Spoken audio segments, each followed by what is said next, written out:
Persia భాషకు చెందినది. ఈ పదము స్తారా అనే పర్షియా పదము నుండి తీసుకునబడింది. దీని భావం తారా లేక నక్షత్రం అని అర్థం. ఎస్తేరు అనే పేరుకి అర్థం ఏమిటంటే నక్షత్రము. అలాగే ఎస్తేరుకు వాడబడిన హీబ్రూ పదం అదస్సా అని వాడబడింది. అలాగే గ్రీకు పదం ఎస్సెరే అని వాడబడింది. లాటిన్లో హే హే అనే పదంతో ఎస్తేరు అనే పదం ఉపయోగించామన్నమాట. కనుక ఇక్కడ ఎస్తేరు టైటిల్, ఈ గ్రంథానికి టైటిల్ ఇచ్చారన్నమాట. ఎస్తేరు అనే గ్రంథానికి టైటిల్ ఇవ్వడం జరిగింది. ఇక్కడ గ్రంథకర్త ఆదర్శకుడు మనం ఆలోచన చేస్తే ఒకటి, ఈ పుస్తకం మొర్దెకై రాశాడని, అలాగే ఎజ్రా రాశాడని, కొంతమంది నెహెమ్యా రాశాడని, కొంతమంది చరిత్రకారుల యొక్క వాదోపవాదాలు ఉన్నాయి. అయితే ఈ పుస్తకం రాసిన శైలిని బట్టి ఈ యొక్క పర్షియా యూదుడుగా చాలా మంది నమ్ముతా ఉన్నారన్నమాట. ఇశ్రాయేలీయులకు ప్రాథమికమైన గ్రంథాలు ఉన్నాయి. అందులో ఒకటి తాల్ముడ్. తాల్ముడ్ అనే గ్రంథంలో వారు రాసుకున్న విషయం ఏంటంటే, ఇది ఒక పర్షియా యూదుడు రాశాడని తెలియజేస్తున్నారు. కనుక గ్రంథకర్త ఎవరంటే, ఇది పర్షియా భాషలో బాగా ఎదిగిన ఆ యూదుడుగా చెప్పబడతాం. గ్రంథకర్త గురించి మనం ఆలోచన చేస్తాం. అలాగే దీని యొక్క కాలం, టైం, ఆ డేట్ చూస్తే మొట్టమొదటి ఇశ్రాయేలు అక్కడ యూదులు 70 సంవత్సరాలు బబులోను చెరలో ఉన్నారు. అయితే వారు 3 దఫాలుగా వారు వచ్చినట్టు మనం చూస్తా ఉన్నాం. అది ఎజ్రా గ్రంథంలో జెరుబ్బాబెలు యేషువ నాయకత్వంలో 536 క్రీస్తు పూర్వం 536లో వారు మొట్టమొదట జర్నీ చేసినట్టు మనం చూస్తాం. అలాగే సెకండ్ రిట్ వచ్చినప్పటికీ ఎజ్రా నాయకత్వంలో 457 BC క్రీస్తు పూర్వం 457లో వారు వచ్చినట్టు మనం చూస్తాం. కనుక 6వ అధ్యాయానికి 7వ అధ్యాయానికి మధ్య 59 సంవత్సరాల చరిత్ర రాయబడిందన్నమాట. కనుక ఈ యొక్క ఎస్సేరు గ్రంథం అనేది 453 నుంచి 473 కాలంలో ఈ యొక్క పుస్తకాన్ని రాసినట్టుగా చరిత్రకారులు తెలియజేస్తారు. కాలం 483 నుంచి 473 క్రీస్తు పూర్వంగా తెలియజేయబడతాం. ఇది ఎస్సేరు గ్రంథం యొక్క అంశం మనం ఆలోచన చేస్తే థీమ్ ఏంటంటే, అపాయకరమైన పరిస్థితుల నుండి దేవుని ప్రజలు విడిపించుకుంటారు. ఈ యొక్క ఎస్సేరు గ్రంథం అంతా ఒక అంశంగా మనం భావిస్తాం. ఒక అధ్యాయానికి టైటిల్ ఇస్తాం, అంశాలు ఇస్తాం. ఈ యొక్క ఎస్సేరు గ్రంథానికి మొత్తానికి అంశం ఏంటంటే, అపాయకరమైన పరిస్థితుల నుండి దేవుని ప్రజలు విడిపించుకోవడం అనేది ఒక అంశంగా చెప్పబడతాం. ఈ యొక్క గ్రంథం, ఈ యొక్క పుస్తకం రాయడానికి ఉద్దేశం, పర్పస్ ఏంటంటే, ఒకటి చారిత్రక ఉద్దేశం, 2 బోధపరమైన ఉద్దేశం మనం చూస్తాం. ఒకటి హిస్టారికల్ పర్పస్, 2 డాక్టరల్ పర్పస్ రాయబడి. ఏంటి ఉద్దేశం అంటే, దేవుని చారిత్రక ఉద్దేశం ఏంటంటే, దేశం కానీ దేశంలో తన ప్రజలను శత్రువుల చేతుల నుండి కాపాడేవాడని, కాపాడిన దేవుని బట్టి ఊరికి పండుగ ఆచరించడం ఈ యొక్క చరిత్ర అనేది తెలియజేస్తాం. రెండవదిగా బోధపరమైన ఉద్దేశం, డాక్టరల్ పర్పస్ ఏంటంటే, శ్రమల్లో దేవునికి మొరపెడితే ఆయన మాటను ఆనందించేవాడు, వారి మొర ఆనందించేవాడు, అలాగే తమ ప్రజల్ని విడిపించేవాడని, దేవుని యొక్క విమోచనను జ్ఞాపకం చేసుకోవాలని ఇక్కడ ఈ యొక్క పుస్తకం అనేది బోధిస్తా ఉన్నాం. గత మాత్రమే కాదు, కానీ ఈ యొక్క గ్రంథం రాయడానికి నేపథ్యం, బ్యాక్గ్రౌండ్ ఏంటంటే, ఈ గ్రంథంలో ఉన్న మొత్తం బ్యాక్గ్రౌండ్ మనం ఆలోచన చేస్తే, ఇక్కడ ఆమాన్ అనే వ్యక్తి ఉన్నాడు అన్నమాట. ఈ వ్యక్తి అహష్వేరోషు యొక్క ఒక ముఖ్యమంత్రిగా, ఒక ప్రధానమైన వ్యక్తిగా, అహష్వేరోషు యొక్క రైట్ హ్యాండ్ గా మనకు కనబడతాడు అన్నమాట. ఈ ఆమాన్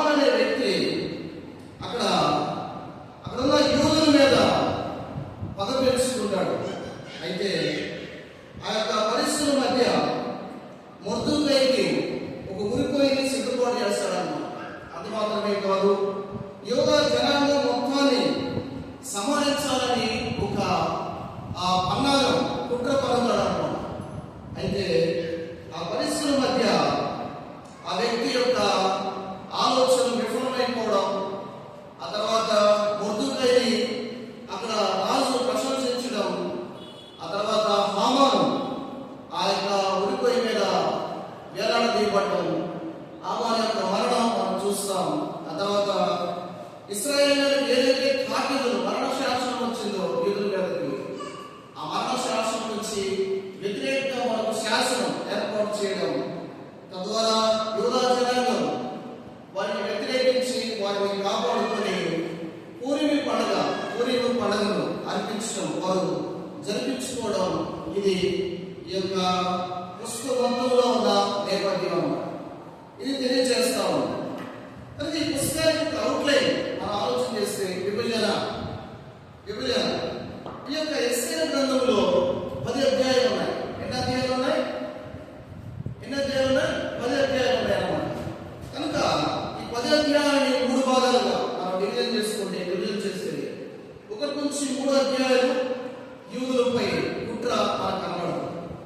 అలాగే 4 నుంచి 5 అధ్యాయాలు యూదుల యొక్క ప్రార్థన మనకు కనబడతాం.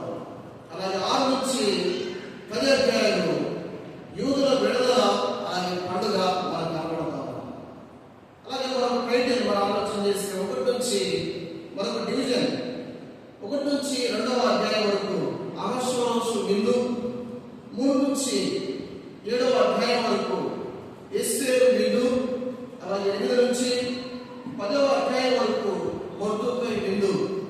కనుక విందు మీద అహష్వేరోషు విందు, అలాగే ఎస్తేరు విందు, మొర్దుకై విందు మనకి కనబడతారు. కనుక ఇది డివిజన్. అలాగే ఇక్కడ ప్రాముఖ్యంగా కొంతమంది వ్యక్తులు ఈ యొక్క గ్రంథంలో మనకు వారు ప్రదర్శన ఇస్తారన్నమాట. ఒకటి ఎస్తేరు, అలాగే హేగే, అలాగే అహష్వేరోషు, మొర్దుకై, హామాను. వీరు మనకి ఈ యొక్క గ్రంథంలో మనకు కనబడతారు. అయితే ఈ యొక్క అధ్యాయంలో మొదటి అధ్యాయాన్ని మనం ఇంతటితో పరిచయం ముగించబడింది. కనుక యెషయా గ్రంథంలోని 1వ అధ్యాయాన్ని మనం ధ్యానం చేసుకున్నాం. 1వ అధ్యాయానికి మనం టైటిల్ ఆలోచన చేస్తే శీర్షిక, 1వ అధ్యాయానికి శీర్షిక టైటిల్ వస్తీ ఔన్నత్యము, అలాగే పతనం మనకు కనబడతాం. అలాగే 1వ అధ్యాయంలో ఎన్ని వచనాలు ఉన్నాయి? 22 వచనాలు మనకు కనబడతాం. కనుక 22 వచనాల్లో 3 భాగాలుగా మనం విభజించుకుంటే 1వ వచనం నుంచి 9వ వచనం వరకు అహష్వేరోషు విందు మనకు కనబడతాం. 1వ వచనం నుంచి 9వ వచనం వరకు అహష్వేరోషు విందు. అలాగే 10 నుంచి 12 వచనాలు బస్తీ తిరస్కారము మనకు కనబడతాం. బస్తీ తిరస్కారం. 13 నుంచి 22వ వచనం వరకు మేలుకాను సలహా. మేలుకాను అనే వ్యక్తి ఉన్నాడు, ఆ వ్యక్తి యొక్క సలహా మనకు కనబడతాం. ప్రియమైన సోదరీ సోదరులారా, ఇక్కడ 1 నుంచి 9 వచనాల్లో ఉన్న భాగం ఇక్కడ అహష్వేరోషు యొక్క విందు స్పష్టంగా మనకు కనబడతాం. ఈ గ్రంథంలో ప్రాముఖ్యమైన విషయం ఏంటంటే దేవుడు ప్రార్థన అనే పదం మనకు కనబడవన్నమాట. యెహోవా కానీ దేవుడు, అలాగే ప్రార్థన అని మనకు కనబడతాం. ఈ యొక్క పుస్తకంలో దేవుడి గురించి, దేవుని యొక్క అదృశ్యమైన కార్యాలు మనకు కనబడతాయి. దేవుని యొక్క గొప్పతనం మనకు కనబడతాయి. కానీ దేవుడు అనే పదం కానీ, యెహోవా అనే పదం కానీ, ప్రార్థన అనే పదం కానీ మనకు కనబడతాయి. ఇలాంటి పుస్తకమే మరొక పుస్తకం అన్నమాట. చెప్తారా? దేవుడు అనే పదం కనబడకుండా మరొక పుస్తకం అన్నమాట. పరమగీతము. ఈ పరమగీతంలో కూడా దేవుడు అనే పదం కనబడదు. అలాగే బైబిల్ గ్రంథంలో స్త్రీల పేరు మీద రాయబడిన 2 పుస్తకాలు ఉన్నాయన్నమాట. ఎన్ని ఉన్నాయి? 2 ఉన్నాయి. అందులో ఒకటి ఎస్తేరు అన్నమాట, మరొకటి రూతు. కనుక ఇది చాలా ప్రాముఖ్యమైన పుస్తకం. అలాగే దేవుని యొక్క అదృశ్యమైన దేవుని యొక్క కార్యాలు కనబడే పుస్తకం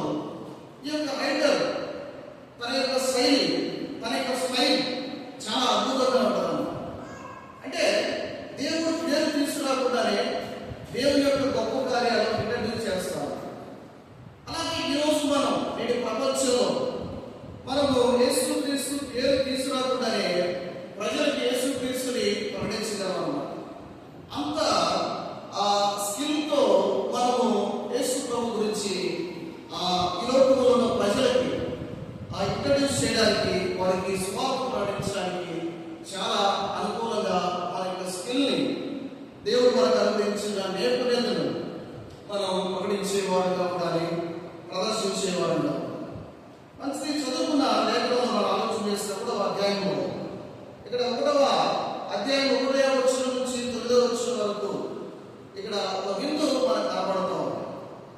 అహష్వేరోషు అనే వ్యక్తి ఒక రాజు మనకు కనబడుతూ ఉంది. ఈ వ్యక్తి కోరేషు యొక్క మనవడుగా చరిత్రకారులు ఆ చరిత్ర ప్రకారం తెలియజేయబడతాం. మనం ఇశ్రాయేలు గ్రంథంలో ఉన్న అహష్వేరోషు వేరు, ఇక్కడ ఉన్న అహష్వేరోషు వేరన్నమాట. అతని దినములలో జరిగిన చర్యల వివరము హిందూ దేశం మొదలుకొని కూషు దేశం వరకు 187 సంవత్సరాలలో అహష్వేరోషు వేరే మనం చూస్తాం. ఈ అన్నిటైన రాజు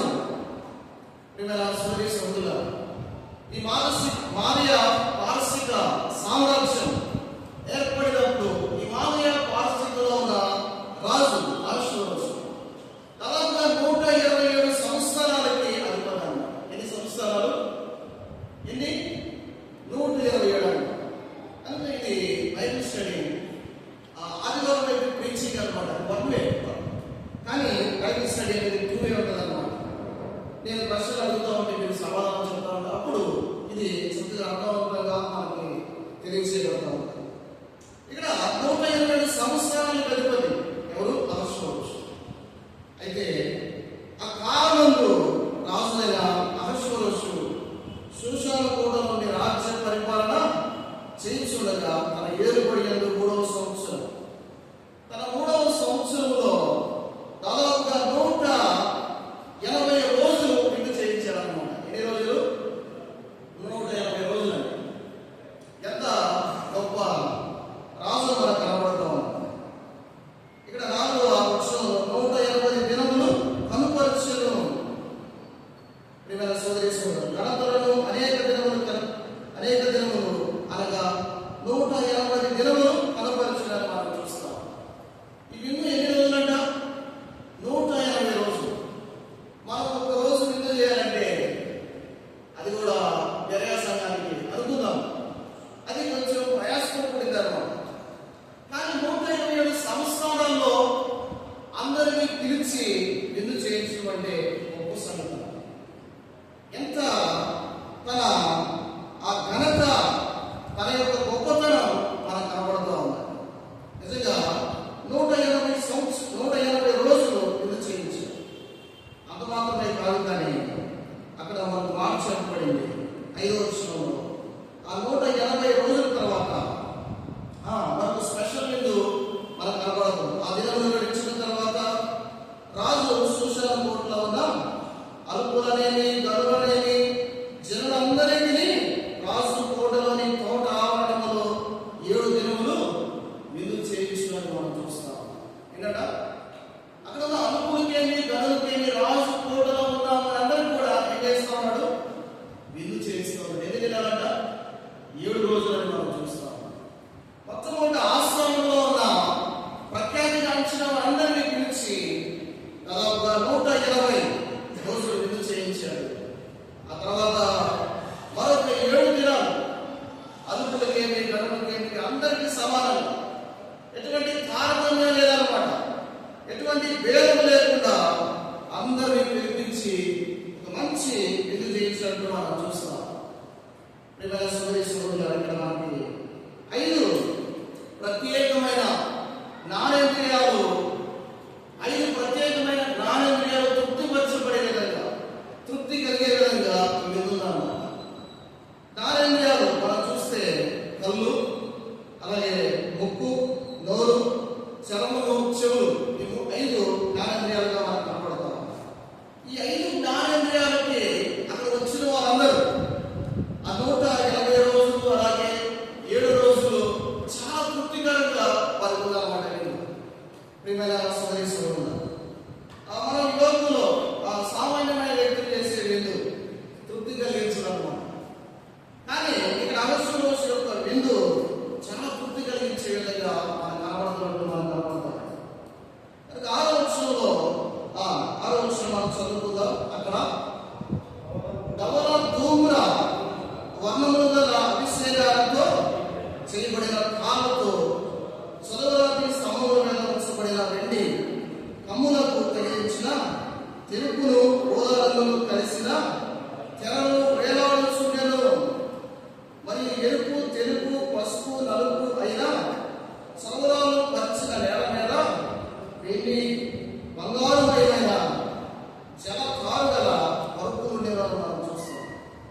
ఫంక్షన్కి వెళ్ళినప్పుడు అక్కడ ఆ పరలోకమే కిందకి దిగి వచ్చినట్లుగా కొన్నిసార్లు అంటే ఆ విధంగా చాలా ఆ మనసుకు ఆహ్లాదకరంగా ఆ కంటికి ఒక వినుసొంపుగా చూడడానికి బాగుంటుంది అన్నమాట.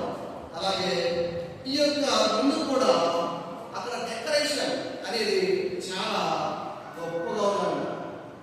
నిజంగా 127 సంస్థానాలకు అధిపతి అతని యొక్క విందు అనేది చాలా గొప్పగా కనపడతా ఉంది. అక్కడ ఏర్పాటు చేసిన డెకరేషన్ కూడా చాలా గొప్పగా కంటికి చాలా చాలా మంచిగా మనకు అక్కడ కనబడతా ఉంది. రెండవదిగా చూస్తే 5వ వచనం చదువుతామా? ఆ దినములు గడిచిన తర్వాత రాజు సూషాను కోటలో ఉన్న అల్పులకేమి గనులకేమి జనులందరికీ రాజు కోటలోని తోట ఆవరణములు, అక్కడ తోట ఆవరణములు నిజంగా అక్కడ చూస్తే ఆ తోట ఆవరణ, ఆ తోటలో రాజుగారి యొక్క తోటలో అనేకమైన పుష్పాలు ఉన్నాయన్నమాట. అనేకమైన సువాసనని అంటే ఆ సెంటు వాసన వచ్చే సువాసనకరమైన ఆ పుష్పాలు ఆ యొక్క తోట ఆవరణలో ఉన్నాయి. అంటే ముగ్గుకి మంచి సువాసన. అక్కడికి ఆ విందుకు వెళ్ళిన తర్వాత చూస్తుంటే చాలా చక్కగా కనబడుతూ ఉంది. అలాగే అక్కడికి వెళ్ళిన వెంటనే ఇంకా చాలాసేపు కూర్చోవాలి, చాలా తృప్తిగా ఉందన్నమాట. ఎందుకంటే మంచి ఫెర్మెంట్స్ అక్కడ మనకు కనబడతాం, మంచి సువాసన మనకు కనబడుతున్నట్లు మనం చూస్తాం. మూడవదిగా అక్కడే మనకు కనబడుతుంది 7వ వచనంలో అచ్చట కూడిన వారికి వివిధమైన బంగారు పాత్రలలో ఆనందించు. రాజు స్థితికి తగినట్టుగా రాజు ద్రాక్షారసమును దాసులు అధికముగా పోసిరి అని మనం చూస్తాం. ఆ విందు పానము ఆజ్ఞానుసారంగా జరుగుటను బట్టి ఎవరు బలవంతము చేయలేదు. ఎవడు కోరినట్టుగా వాడికి పెట్టవాలని తన కోట పని వారికి రాజు ఆగ్రహించి ఉండేదని మనం చూస్తాం. ఇక్కడ నోరికి అంటే రుచికరమైన వంటకాలు మనకు కనబడుతూ ఉంటాయి. మంచి పానం ఎవరికి ఏది కావాలంటే అది వారికి వడ్డించాలి. ఎంత మాత్రం కూడా బలవంతం చేయకుండా ఎవరికి ఇష్టం వచ్చినట్లు ఎవరికి ఎంతైతే తృప్తి కలుగుతుందో ఆ విధంగా తృప్తికరమైన విందుగా మనం కనబడతాం. కనుక ఆ కంటికి చాలా తృప్తిగా ఉంది ఆ విందు. అలాగే రెండవది ఆ ముక్కుకి చాలా తృప్తికరంగా ఉంది. మూడవదిగా నోరుకి చాలా తృప్తికరంగా ఆ విందు ఉన్నట్టు మనం కనబడతాం. మన భారతదేశం సంస్కృతి ప్రకారం మన భారతదేశంలో ఏం చేస్తామంటే విందులో కొంచెం పెట్టిన తర్వాత వడ్డించిన తర్వాత ఇంకొంచెం మరింతగా వడ్డించడానికి ప్రయత్నం చేస్తాం. వాళ్ళకి ఎక్కువైనా సరే ఏం చేస్తాం, కొంచెం వాళ్ళకి వడ్డిస్తూ ఉంటాం. కానీ పాశ్చాత్య దేశాలు ఎంతైతే కావాలో అంతే వడ్డించాలి. కనుక ఇక్కడ ఆయన స్టైల్ మనకు కనపడతాం. ఆ విందులో ఎవరు కూడా బలవంతం చేయకూడదు అన్నమాట. తృప్తిగా ఉండాలి. ఆ విందుకు వచ్చిన వారు ఎంత మాత్రం కూడా బాధపడకూడదు అన్నమాట. వస్తే నాకు కావలసినంత కాకుండా ఎక్కువ వడ్డించారు అని బాధపడకూడదు. అలాగే నాకు కావలసినంత నా కడుపు ఎంతైతే కావాలో అంతకంటే తక్కువ వడ్డించారు అని బాధపడకుండా తృప్తిగా ఉండాలన్నమాట. అటువంటి విందు మనం చూస్తాం. ఇక జ్ఞానేంద్రియాల్లో 3 జ్ఞానేంద్రియాలు తృప్తికరంగా కనబడతా ఉంది. 4వది చర్మం. అక్కడే 6వ వచనం చివరి మాట ఏమంటే జలతారు గల పరుపులు ఉండేదో అని మనం చూస్తాం. అక్కడికి వెళ్ళి కూర్చున్నప్పుడు ఆ విందులో అక్కడికి వెళ్ళి కూర్చున్నప్పుడు ఏమున్నాయి, పరుపులు ఉన్నాయన్నమాట. చాలా కంఫర్ట్. వచ్చిన వారు ఎవరు కూడా డిస్కంఫర్ట్ గా ఫీల్ అవ్వకూడదు అన్నమాట. ఎందుకంటే 127 సంవత్సరాలకి రాజు అన్నమాట. ఎవరు ఆ రాజు? ఆశవరుషుగా మనకు కనబడతాం. కనుక చర్మానికి తృప్తి కలిగించడం. 5వదిగా చెవులు. అక్కడ ఈ చెవుల గురించి రాయబడలేదు. కానీ ఒకవేళ అక్కడ మంచి వైపు కూడా ఉందేమో ఆ యొక్క విందులో మంచి వాయిద్యంతో అక్కడ విందు జరుగుతుందేమో. ఒకవేళ వారు వచ్చిన వారు ఆ యొక్క విషయాలు ఆ విందు చూస్తారు కదా, ఆ విందుకు వచ్చిన వారందరూ మాట్లాడుతూ ఉంటే ఆ చెవులకు ఎంతో ఆ రమ్యంగా కనపడతా ఉన్నారు. కనుక 5 జ్ఞానేంద్రియాలు కూడా తృప్తి కలిగించే విధంగా ఆ విందు ఇక్కడ రాయబడినట్టుగా మనం చూస్తాము. ఆశ్వరోష్ అనే వ్యక్తి చాలా ప్రాముఖ్యమైన వ్యక్తిగా మనకు కనబడతాం. కనుక ప్రపంచ దేశాల్లో 127 సంవత్సరాల్లో ఇక్కడ ప్రపంచమంతా ఎవరు చేయనటువంటి విందు, ఆ గొప్ప విందు ఇక్కడ ఆశ్వరోష్ జరిగించినట్లు మనం కనబడతాం. ఆయన ఎందుకు మారు మనసు పొంది, ఎవరెందు యేసుక్రీస్తునందు పాప క్షమాపణ మారు మనసు పొందిన వారికి గొప్ప విందు సిద్ధపరచబడబోతోంది. ఆ విందుకు మనం అటెండ్ కాలేకపోయినా, ఈరోజులో కొన్ని గొప్ప విందులకు మనం అటెండ్ కాలేకపోయినా, ఒకవేళ అటువంటి గొప్ప విందులకు మనల్ని పిలవలేకపోయినా మనం బాధపడవలసిన పని లేదన్నమాట. అమ్మాయి లాంటి వారు చాలా గొప్ప విందులు చేశారన్నమాట. కొన్నిసార్లు కొంతమందికి అక్కడికి వెళ్ళిన వాళ్ళకి కూడా ఆ యొక్క మ్యారేజ్ వెళ్ళేళ్ళకి ఆ యొక్క ఇన్విటేషన్ లేకపోతే వాళ్ళు బయటకు పెట్టేశారండి. కానీ ఆ ఒక్క గొప్ప విందులో మనం ఉండబోతాము. ఆ విందు గురించి మనం చదువుకుందాము.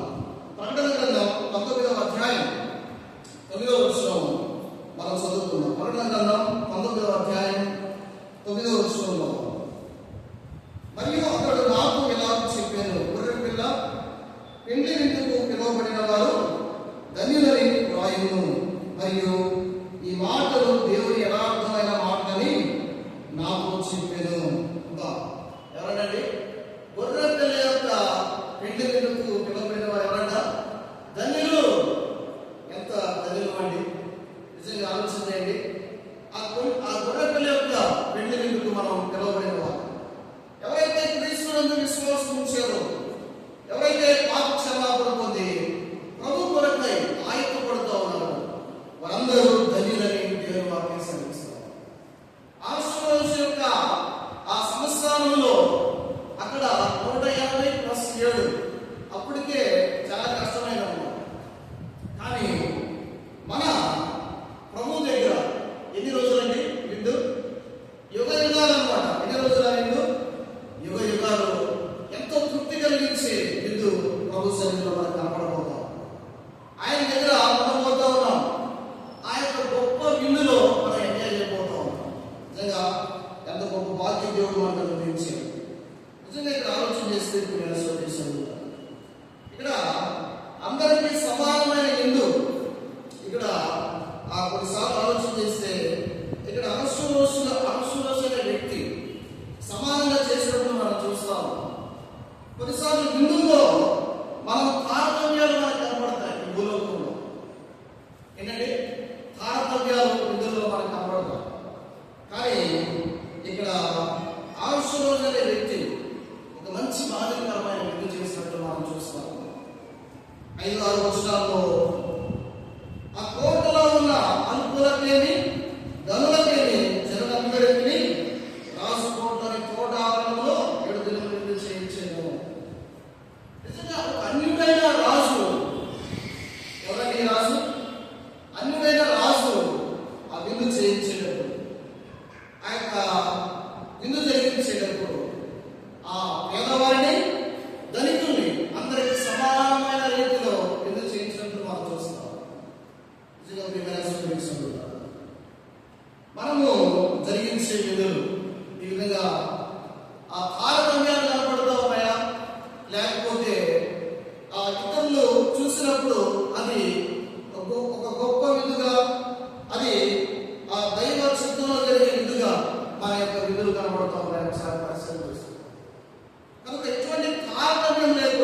జనములకును అధిపతులకును రాణి అయిన వస్తు యొక్క సౌందర్యమును కనపరుచుకునే రాజు రాజ కిరీటం ధరించుకున్న ఆమెను మన సన్నిధికి పిలుచుకొని వచ్చినట్టు మనం చూస్తాం. ఇక్కడ ఆల్ఫోన్స్ అనే వ్యక్తి మంచి జ్ఞానమైన వ్యక్తిగా ఆ విందును ప్రదర్శించినట్టు మనం చూస్తా ఉన్నాం. అది ఎప్పుడైతే ద్రాక్షారసం తాగాడు, ఆ 7వ దినమున 7వ దినమందు రాజు ద్రాక్షారసము త్రాగి సంతోషంగా ఉన్నప్పుడు అని మనం చూస్తాం. ఎప్పుడైతే ఈ ద్రాక్షారసం తాగాడో తాను ప్రవర్తన చేయలేనట్లు మనం కనపడతాం. 180 రోజుల్లో ఒక్క రోజు కూడా వస్తే అక్కడ వారందరి యొక్క త్రాగుబోతుల యొక్క ఇంట్రడ్యూస్ చేయలేదు. అలాగే 7వ రోజు కూడా ఆ 7 రోజులు జరిగిన ఆ మిగిలిన 6 రోజుల్లో కూడా అక్కడ ఇంట్రడ్యూస్ చేయనట్టుగా మనం కనబడుతూ ఉంది. కానీ 7వ దినమున ఆ యొక్క స్త్రీని తన భార్యని త్రాగుబోతుల మధ్య పరిచయం చేయాలని అనుకుంటాం. సామెతల గ్రంథం 20వ అధ్యాయం 1వ వచనం, ద్రాక్షారసము వెక్కిరింతలో పాలు చేయను, మద్యము అల్లరి పుట్టించును, దాని వశమైన వారందరూ జ్ఞానం లేని వారు అని దేవుని వాక్యం సెలవిస్తాం. కనుక ఈ ద్రాక్షారసం మద్యము సేవించిన వ్యక్తులు వారు లోకంగా ప్రవర్తించేవారుగా అవుతారు, జ్ఞానం లేని వారుగా తయారవుతారు. నిజంగా అంత గొప్ప రాజు, అంత జ్ఞానం కలిగిన విందును అక్కడ ఏర్పాటు చేసినట్టు మనం చూస్తా ఉన్నాం. 127 ఆస్థానాలకి సంస్థానాలకి అధిపతిగా మనం చూస్తా ఉన్నాం. కేవలం ద్రాక్షారసం అతడు మూర్ఖంలో వెళ్ళినట్టు మనం చూస్తాం. మూర్ఖతని కనపరిచిన వ్యక్తిగా మనం కనబడతాం. కనుక ప్రియమైన సోదరులారా, ఒక విశ్వాసికి మద్యం అనేది ఎంత మాత్రం కూడా మంచిది కాదు. కనుక మద్యం అనేది చాలా జీవితాలని, చాలా కుటుంబాలని పతనం చేస్తూ ఉంది. యేసు ప్రభువును నమ్ముకున్న వారు కూడా అనేక పరిస్థితుల మధ్య, శ్రమల మధ్య, ఇబ్బందుల మధ్య, ఇరుకుల మధ్య, మానసికమైన ఒత్తిడి మధ్య చాలా మంది ప్రభువును నమ్ముకున్నారు, దేవుని పేరు పెట్టుకున్నారు, దేవుని చేత ముద్రించబడినవారు లోకంలో ఉన్న ఆల్కహాల్కి అడిక్ట్ అయ్యి వారి జీవితాలు పతనమైనట్టుగా మాట్లాడుతున్నారు. అవి వచ్చినాయి అనుకుంటారు, కానీ అవి చాలా లోతుకు తీసుకెళ్తాయి, చాలా మూర్ఖతలో తీసుకెళ్తాయి, చాలా దానం కోల్పోయే విధంగా తీసుకెళ్తాయి, జీవితాన్ని పాడు చేసే విధంగా ఉన్నాయి. కనుక నేటి యవనస్తులు యువతరం లోకంలో మనకు కనబడుతూ ఉంటే అనేకమైన డ్రగ్స్ కి అడిక్ట్ అయ్యి వారి జీవితాలు పాడు చేస్తున్నట్లుగా చాలా మంది మనకు కనబడతారు. తల్లిదండ్రులు చదవడానికి కాలేజీకి పంపిస్తాయి, వారి జీవితాల్లో అనేకమైన వాటికి లోనై వారి జీవితాలు పతనమైన స్థితిలోకి వెళుతున్నట్లు మనం చూస్తూ ఉన్నాం. నేడు ప్రపంచంలో ఇటువంటి మనం కనబడుతున్నట్ల మన కళ్ళ ఎదుటే కనబడతాం. కనుక ఈ విషయాల్లో చాలా జాగ్రత్త వహించవలసిన అవసరం ఉంది.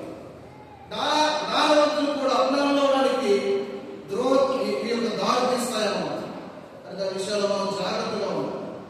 ఇక్కడ 11వ వచనంలో రాజైన అహష్వేరోషు ఎదుట ఉపచారం చేయు మెహుమాను, బిర్సా, కర్కోన, బిగ్త, అబద్ద, జేతరు, కర్కస 7 నపుంసకులను ఆజ్ఞాపించిన ఆమె సౌందర్యవతి. ఆమె తిరస్కరించినట్లు మనకు కనబడతా ఉంది. రాజైన వస్తీ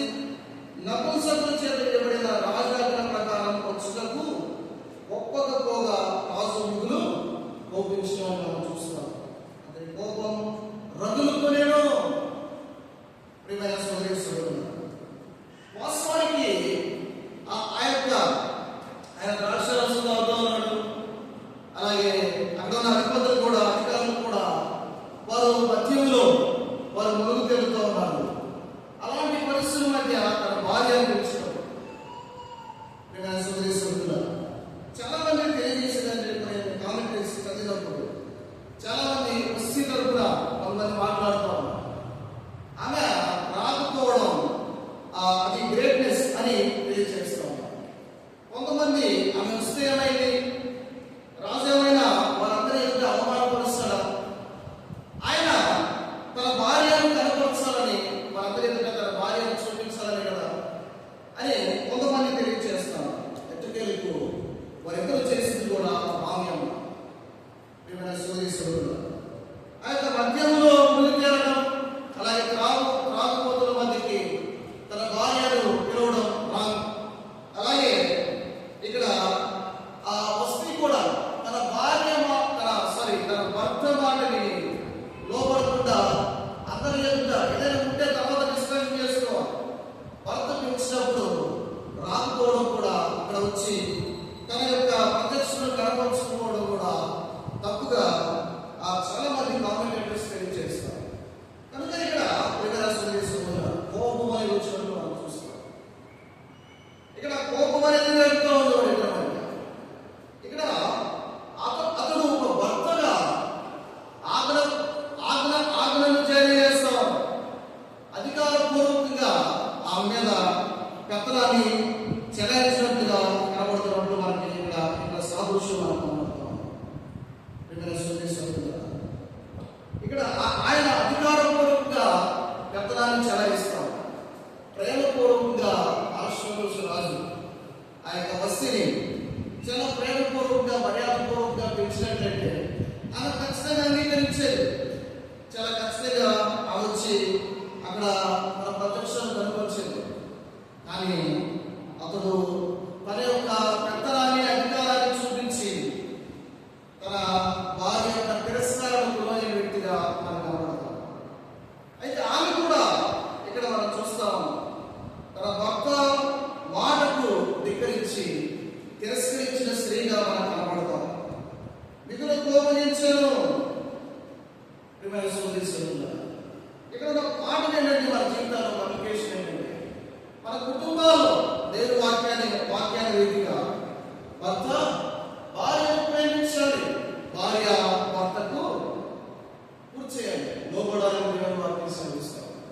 కనుక భర్త ప్రేమపూర్వకంగా భార్యను ప్రేమించాలి. అప్పుడే కుటుంబ వ్యవస్థ అనేది దెబ్బతినకుండా చాలా చక్కగా ఉంటుంది. మన తల్లిదండ్రులు మన జీవితాలు మనకు కనబడతాయి.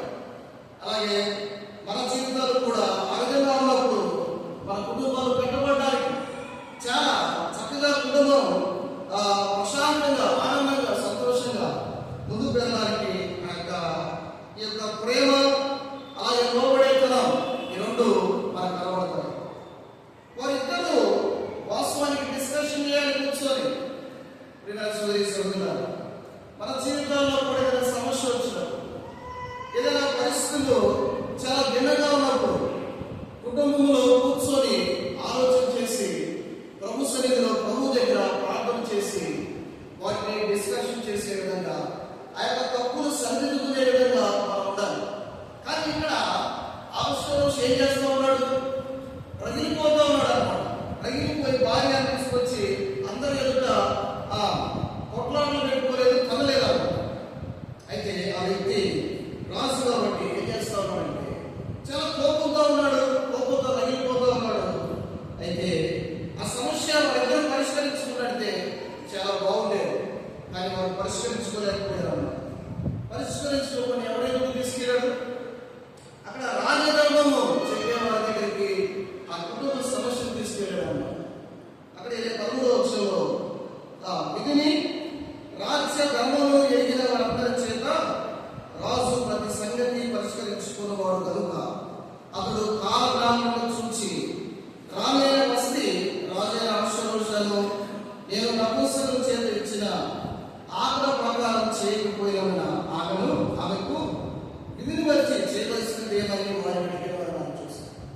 ఇక్కడ రాజు చేసిన పొరపాటు నిజంగా వారిద్దరూ విడిపోవడానికి కారణమైన సమస్య వచ్చినప్పుడు దేవుడి దగ్గర పరిష్కరించుకోవడం, అలాగే భార్య భర్తలు కూర్చొని మాట్లాడుకోవడం ద్వారా జరిగే సన్నివేశాలు మన జీవితంలో యేసు ప్రభు నమ్ముకున్న వారు కూడా యేసు ప్రభుని నమ్ముకొని చక్కగా వివాహం జరిగినప్పుడు వారు చాలా మంది క్రైస్తవులు విడిపోవడానికి కారణం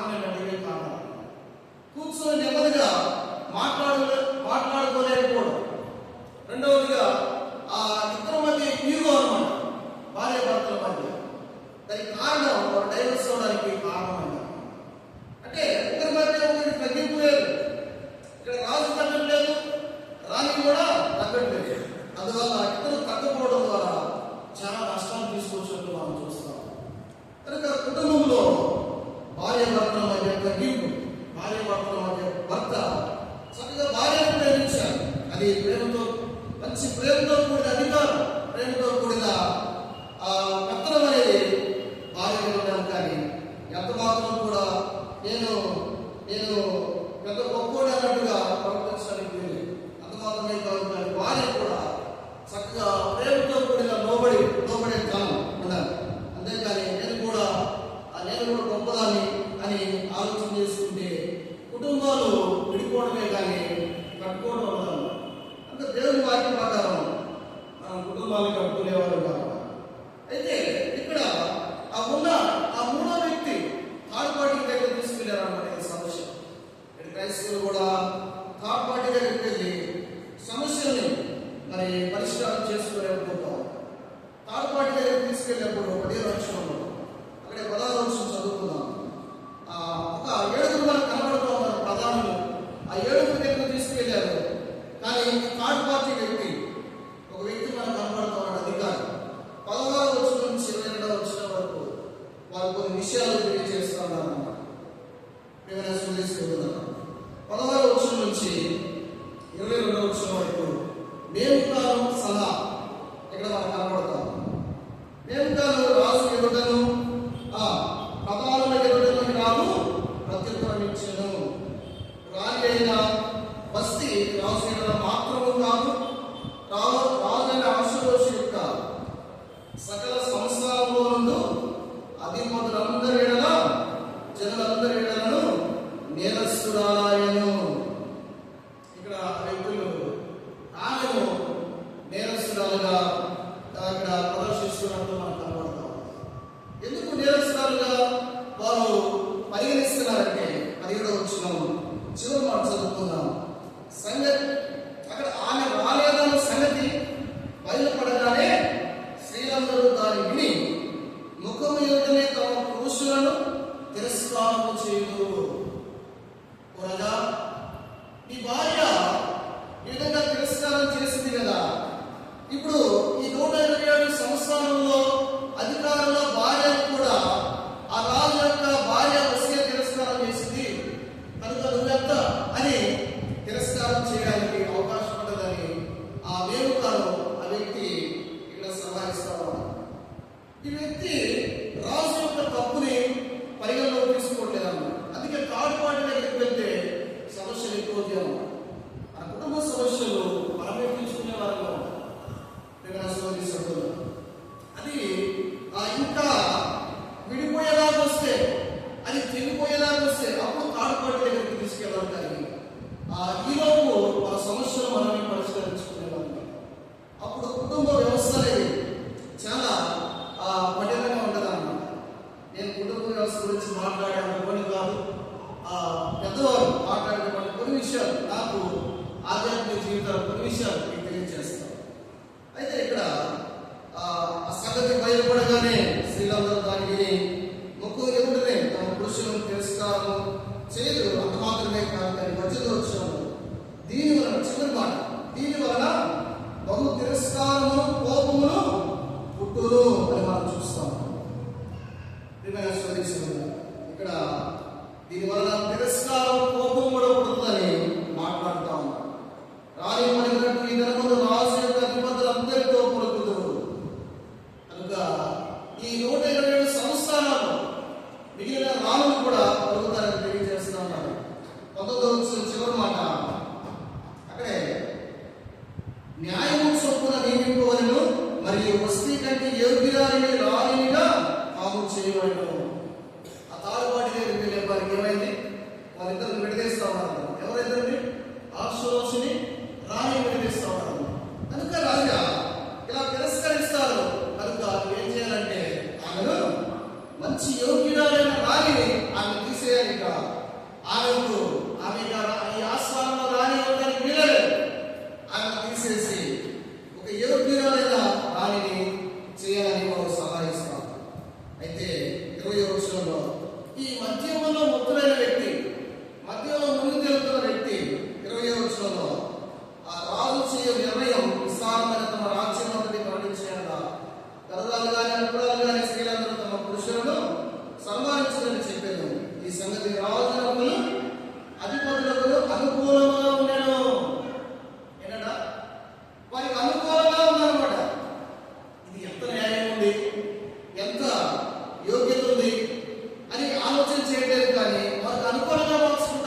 భార్య భర్తను నలుగురు ఎదుట తిరస్కరించుట అది అవమానమే భర్తకి.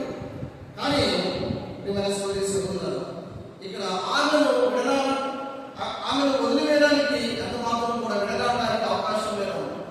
కానీ మీరు అన్యులు కాబట్టి ఏం చేస్తున్నారంటే ఆమెను వదిలివేయాలని వారి యొక్క సలహా ఇస్తున్నట్లు మనం కనబడతాం. రాసు కూడా అనుకూలంగా ఉందన్నమాట. ఎందుకు కాదు, ఆ మేలుగాను మాట ప్రకారము చేసేది అని మనం చూస్తాం. కనుక నేను మనం చేసే కార్యం మన కుటుంబంలో కాపాడేందుకు వెళ్తే వచ్చే సమస్యలు మనకి నేర్పిస్తూ ఉంటాం. కనుక జాగ్రత్తగా దేవుని యొక్క వాక్యమును వారి యొక్క జ్ఞానాన్ని బట్టి తీర్పు తెలుస్తూ ఉన్నారు యొక్క అధిపతులు. కానీ దేవుని వాక్యం మనకుంది, దేవుని యొక్క ధర్మశాస్త్రం మనకుంది.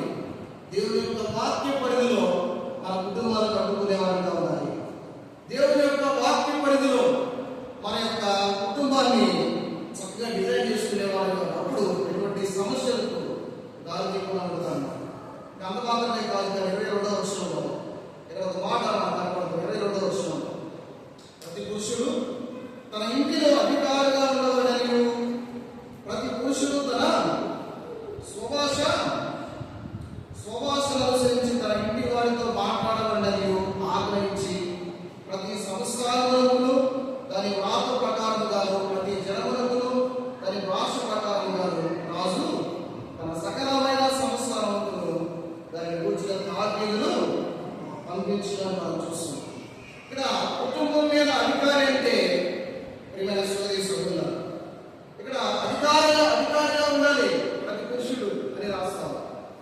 కుటుంబం మీద అధికారి అంటే పెద్దలను చెలాయించడం కాదు, కానీ భర్త కుటుంబ బాధ్యతలు ఎరిగి జీవించేవాడుగా ఉండాలి. కుటుంబ బాధ్యతలు కలిగి ప్రవర్తించడం యజమాని నేర్చుకోవాలి.